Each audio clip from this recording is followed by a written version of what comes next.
ሰላም ጤና ይስጥልኝ ፋሚሊ እንዴት ናችሁ? ደህና ናችሁ ወይ? ሁሉ ሰላም ሁሉ መልካም ነው ወይ? ያለው እግዚአብሔር ይመስገን። ዛሬም ተመልሼ በአዲስ ቪዲዮ መጥቻለሁ። እንዴት ናችሁ? ደህና ናችሁ ወይ? ትናንትና አንድ ቪዲዮ ሰርቼ ለቅቄ ነበርና ሶሻል ሚዲያ ላይ ስላለው ብጥብጥ ሰርቼ ነበር አንድ ቪዲዮ ትናንትና ማለት ነው እንዳያችሁትና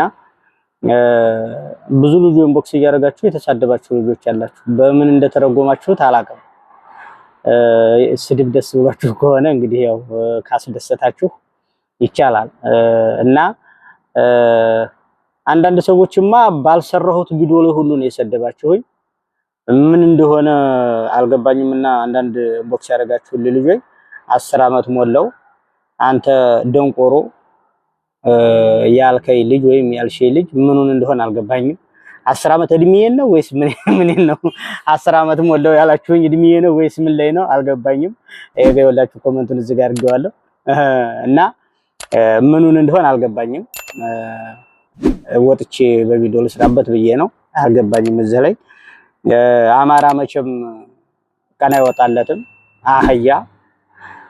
አሁን ስለ አማራ አልሰራሁም ትናንትና እኔ ቴቴ አንጥተህ እንደጣፍከው እዚህ ላይ አላቅም። መቼም ያው ውስጥህ ያለውን ተናግሬ ይወጣል ካላልክ በስተቀር ማለት ነው። እኔ ወለየ ነኝ ገፋቢል ሀበሻ ነኝ ብለሃል። አልሸሹም ዘወራሉ እና እንግዲህ እኔ ምን አስበህ እንደጣፍከው ይሄንን ግልጽ አልሆነልኝም። ማዛዛፍህ ትናንትና ተሰራሁት ቪዲዮ ውጭ ነው የጣፍክልኝ ማለት ነው። እኔ ትናንት ምንም ክፉ ነገር የተናገርኩት ነገር የለም። ጅላንፎ ፋኖ ብለኸኛል ይመስለኛል። ፋኖን ፈርተሃታል። አንድ ቀን ታገርፈህ አልቀረችም ቂጥክን። ምናልባት ረፍት ምናምን ሄደ እንደሆነ እዛ ሆነ እንኳን እንደዛ አትናገርም። የውጭ ሆነ ምናምን ይመስለኛል እና እንደዛ ነው የሚመስለኝ። ገርፈሃል ይመስለኝ ፈርተሃታል። ፋኖ ነው ብለህ ነው? አይ እኔ ፋኖ አይደለሁም። እኔ ፋኖ እዚህ ፋኖ የለም እኮ ፋኖማ ኢትዮጵያ ነው ያለው እና የወለ ነገሩ ፋኖ ስላልሆነ ብለህ ነው እንጂ እዚህማ ፋኖማ ቢኖር እንደዚህ እንትን አትልም ነበር። እና ይሄ ምንም የሚያሰድብ ነገር የለውም። ሁላችሁም እንደው ትንሹን ነገር ትልቅ እያደረጋችሁ ትታጫጩሁት እኔ በጣም ይገርመኛል። ነገሩ ቢበርድና መስበር ቢይዝ ነው እንጂ ጥሩ አንዱን ተታይ አንዱን ተላይ እያደረጋችሁ የማይሆነውን ነገር በጥላቻ እንትን እያላችሁ ምስኪኑን ተታይ ያለውን ህብረተሰብ ባታበጣብጡት ጥሩ ነው። በማያሰድበው ትሳደባላችሁ። የሚያጣላውን ነገር እየተከተላችሁ ደግሞ ህዝብ እንዲበጣበጥ ምናምን ታደርጋላችሁ። ምን ብጥብጥ ጥሩ አይደለም ማለት ምንድነው የሚያሰድበው? በጣም ብዙ ኢንቦክስ ተደርጎልኛል። አንዳንዶቻችሁም የሰጋችሁ ልጆች አላችሁ እና ምንም ነገር በማያሰድብ ነገር ላይ መጣችሁ ስለ አማራ ስለ ወሎ ስለ ስድብ ምን አመጣው እዚህ ላይ? እኔ ማንንም አልተሳደብኩም። ወጥቼ የሚያውቁ ሰዎች ተነጋግረው ይፍቱት፣ ሌሎቻችን እጃችንን ሰብስበን እንቀመጥ ብዬ በተናገረው ነው የሁሉ ስድብ የወረደብኝና ለማንኛውም ችግር የለውም። በስድብ ተሳድባችሁ ደስ የሚላችሁ ነገር ካለ ችግር የለም ግፉበት። ግን የሚጠቅም ነገር የለም። ሚዲያው ላይ ወጣንና በሁላችንም በቲክቶክ ላይ ወጣን ጮኸንና ምንም የምናደርገው ነገር የለም። አንዴ ይገደል፣ አንዴ ይቆረጥ፣ አንዴ ይታሰር፣ አንዴ አድኑ፣ አንዴ እንደዛ።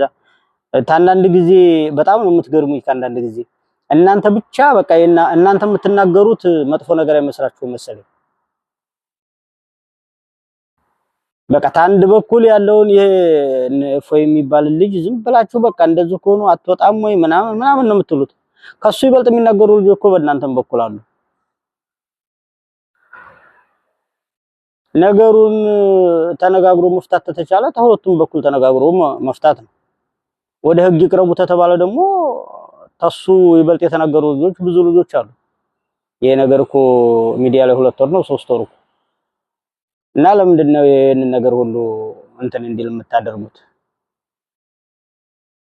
የሚፈታ ሆነ በስነ ስርዓቱ ቢፈታ ነው እንጂ የሚሻለው እከሌ ተያዘ እከሌ ተቆረጠ እከሌ ተገደለ እከሌ እንደዚህ እኮ ተማላት ነገሩን ረገብ አድርጎ እንትን ማለቱ ነው የሚሻለው ብዬ አስባለሁ። በማይሆን ነገር ላይ ዝም ብለን ብዙ ልጆች ናቸው ቲክቶክ ላይ እየወጣችሁ ብዙ ነገር የምታወሩት የማታውቁት ልጆች ሁሉ ተሁለቱም በኩል የማታውቁት ሰዎች ሁሉ እየወጣችሁ ብዙ ነገር እየዘላበዳቸው ነው ያላችሁ። ይሄ በሃይማኖት የመጣ ነገር ጥሩ አይደለም። እጃችንን ሁላችንም ሰብሰብ አድርገን ብንቀመጥ ነው የሚሻለው። የኮመንት ላይ ገብቶ በመሳደብ ሊብ ላይ ገብቶ እንትን በማለት ምንም የሚፈጠር ነገር የለም። ወይም ደግሞ አንድ ሰው ፈርቶ ወይም አንድን ሰው አስፈራርቶ ምናምን ምን ይፈጠራል ብዬ አላስብም። ምንም ነገር ይፈጠራል ብዬ አላስብም። ሁሉም ሰው እኩል ነው። ኢትዮጵያ የሁሉም ሰው ናት። ገባችሁ?